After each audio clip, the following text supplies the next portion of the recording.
Little technical difficulty on the original launch here. The plane kind of went dead here. But again, glad to be with you on the first season, the first version of the Patio Harroscope. First time since 2018 that we have done this show, and we as in me. So I'm Jake Wimberly, obviously ESPN 1059 The Zone. Glad to be with you on a Sunday night as your NFL action winds down. As a matter of fact, a lot of you may be watching the NFL right now.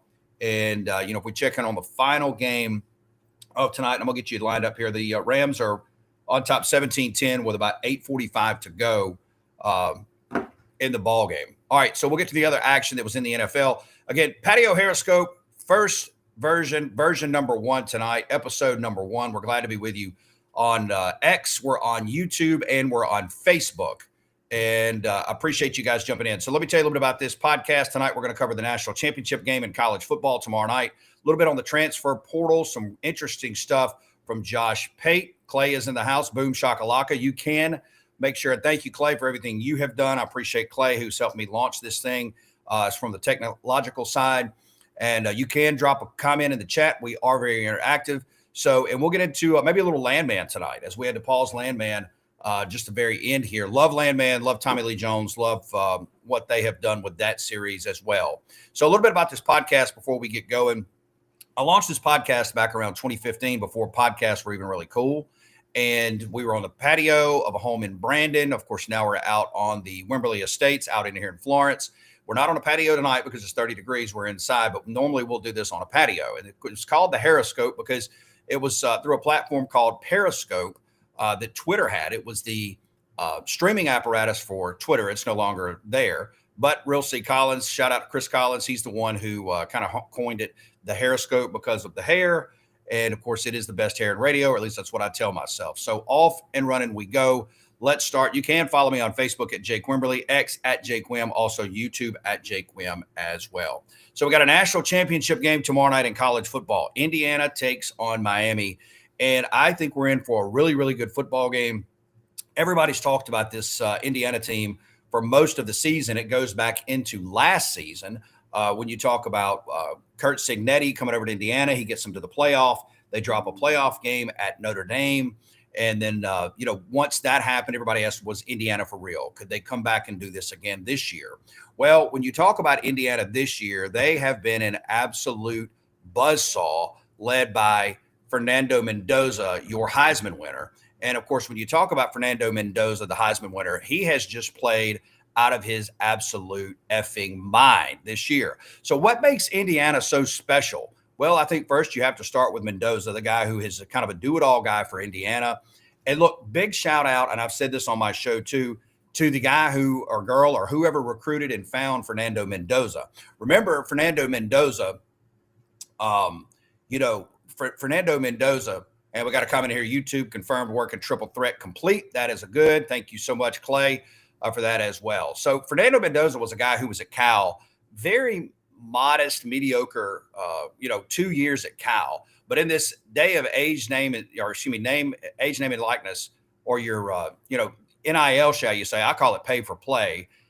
Somebody identified Mendoza as a big time player, and they were correct. When you see the highlights of Mendoza all year long, the ability to throw the screen pass, his ability to, basically tuck it and run it, his ability to throw it into a hole, he is the absolute total package. I mean, you can see right here, he throws the little fade route as good as anybody. Mendoza is the total package. So that's where it starts for Indiana.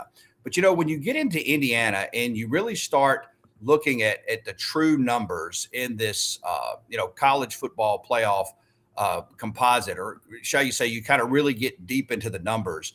Let's go over here to a graphic right here.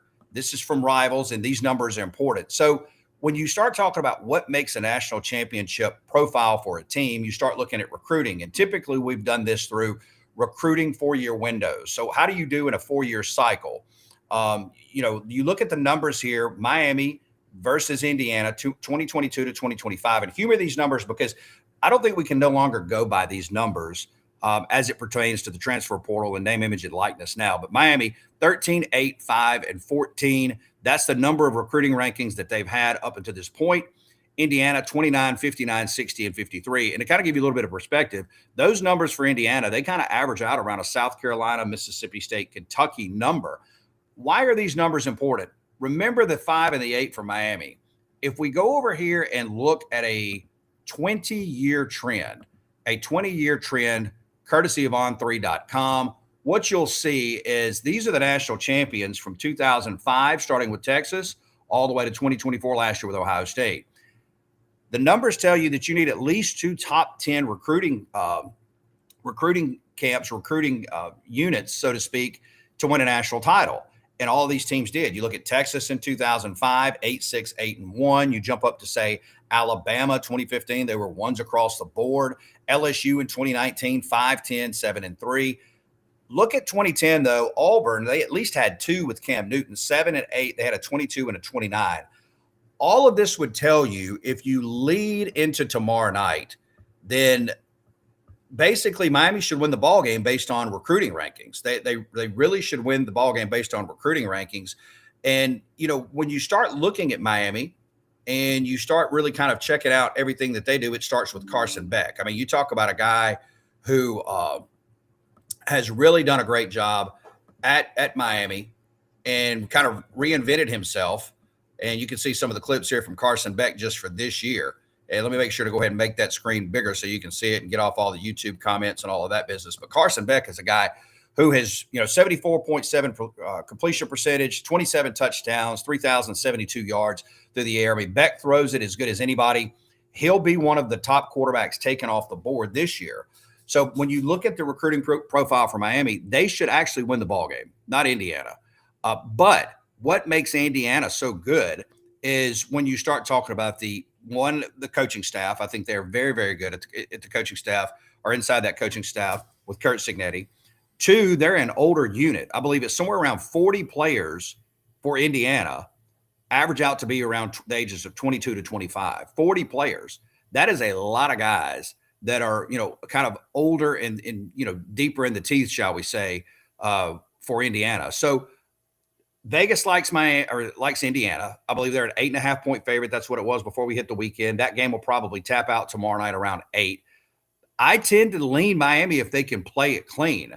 However, Indiana is the type of team, we've seen it in the playoff. We saw it, against Oregon. We saw it, in all their games against Alabama. They just don't mess up and they don't make mistakes. And the other teams have made a lot of mistakes. So, Indiana's a favorite for the right reason as far as that is concerned. But when you look at the historical metrics of this ball game, Miami should be favored. I mean, if we're being honest. But I hope it's a great ball game. I hope it's a 4-quarter ball game. I'm going to lean Miami to win this game, by the way, tonight. I think Miami edges out Indiana because they're bigger up front. Their front 7 on defense is a little better. And I like Carson Beck to play very well. And I like Miami to do something that Ole Miss wasn't able to do, or excuse me, what Oregon wasn't able to do, and what Alabama wasn't able to do, and that's make Indiana play off schedule. Off schedule means basically, hey, first down and 10, Indiana's picking up 5 or 6 yards. They're playing ahead, easy second down, easy third down. I think Miami puts them on the heels a little bit. I think they get pressure on Mendoza. I think it's a 4-quarter ball game.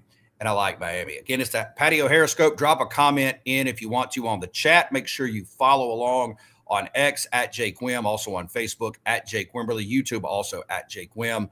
We'll be at Ameristar Casino tomorrow as we move along through the week. And, of course, we'll be out there with Keith Hardy and their team getting you ready. We'll be out at 5:30.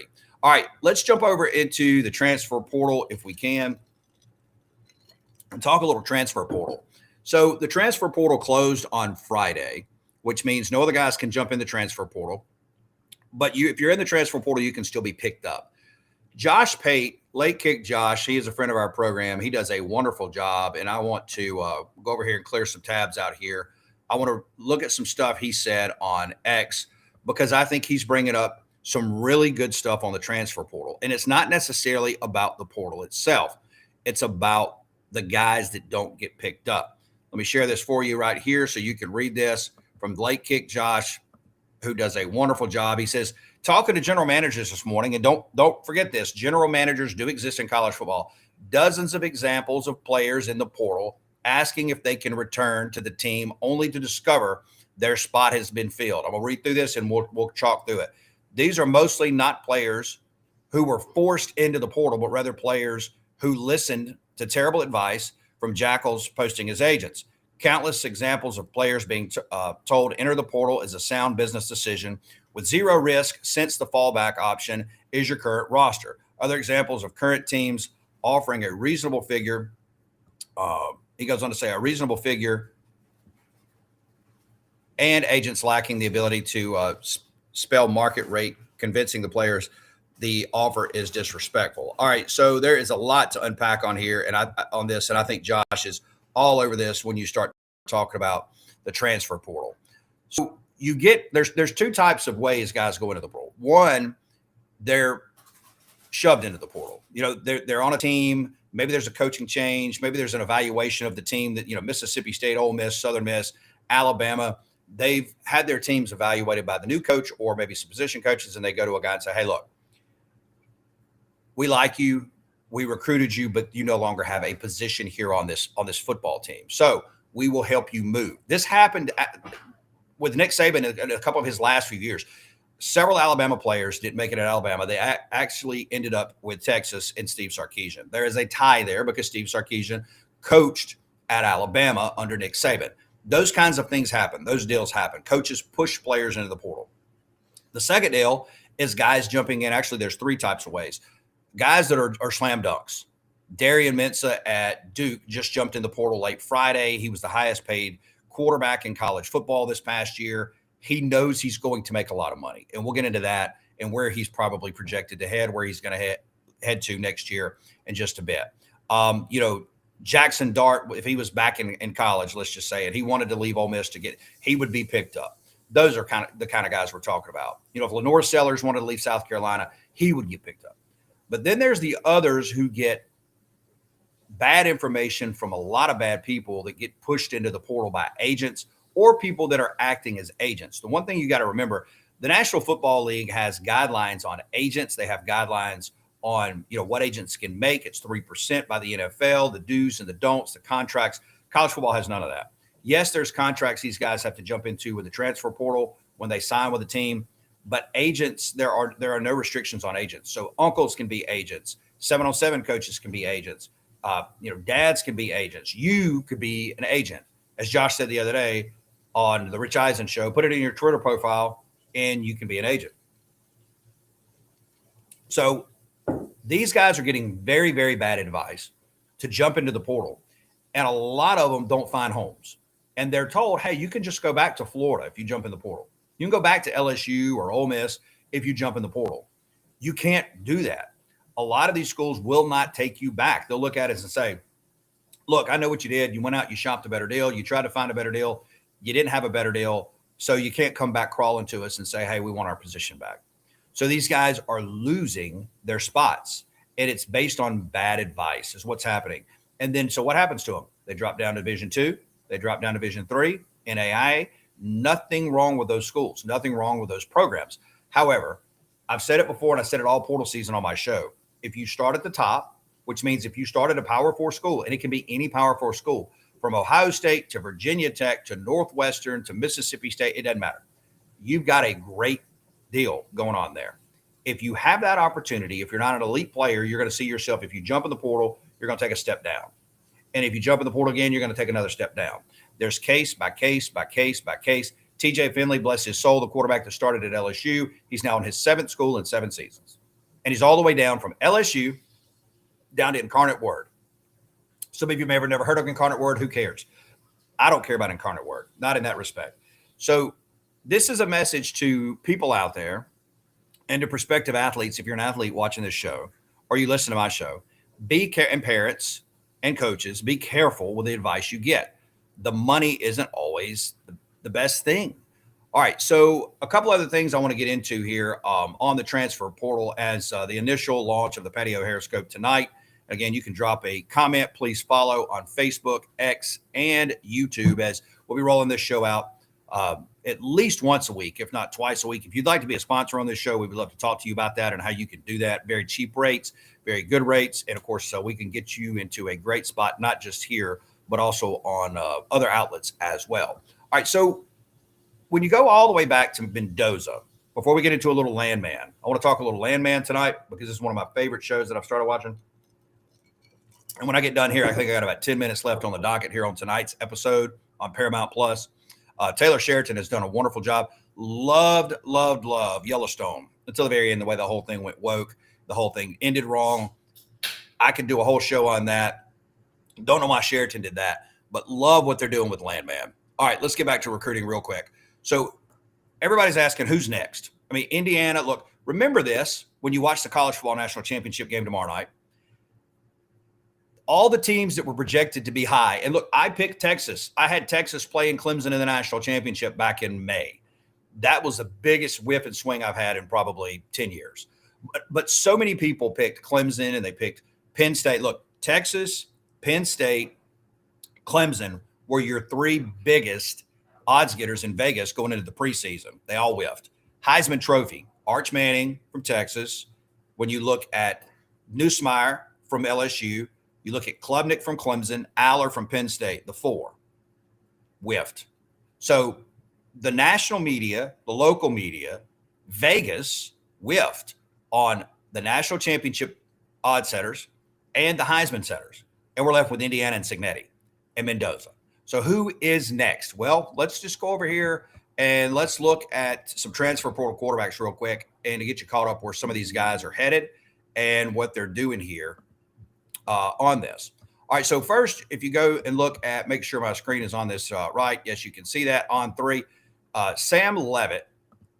When you look at Sam Levitt, he's a guy that was at Arizona State. If you remember, he had Cam Scatterbo as his quarterback. Had a down year this past year. They came and lost to Mississippi State. He had some injuries. He's headed to LSU. Look, I know Ole Miss fans disdain with Lane Kiffin.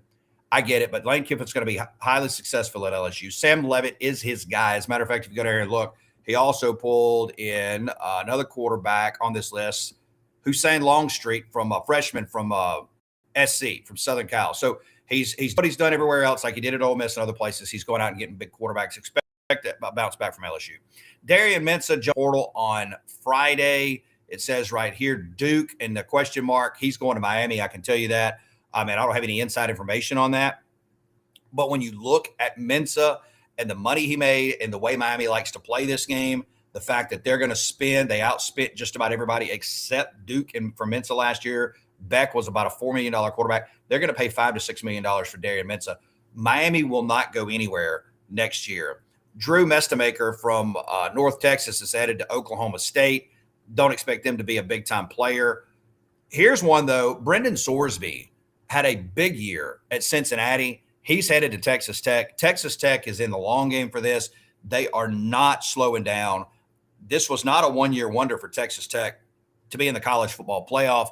They will be back. I would expect them to win the Big 12 again next year. Byron Brown at Auburn. Now, I don't think Auburn's going to make a jump into the national championship scene next year, but when you look at their new coach, when you look at Alex Golesh coming over from South Florida, Byron Brown is a guy that's going to come in and he's going to play extremely well at Auburn, along with some of his other cohorts from South Florida. Josh Hoover, TCU, he'll be the heir apparent at Indiana from Mendoza. Really savvy quarterback. They feel like they've identified the next Mendoza. We'll see. He's a little smaller, 6'1", 205. He'll have some time to play quarterback there. Expect Indiana to go nowhere. Dylan Raiola will back up the quarterback at Oregon right now, Dante Moore. So he heads from Nebraska as a starter to a backup. And then, of course, Rocco Beck from Iowa State to Penn State. He's going to try to ignite that program.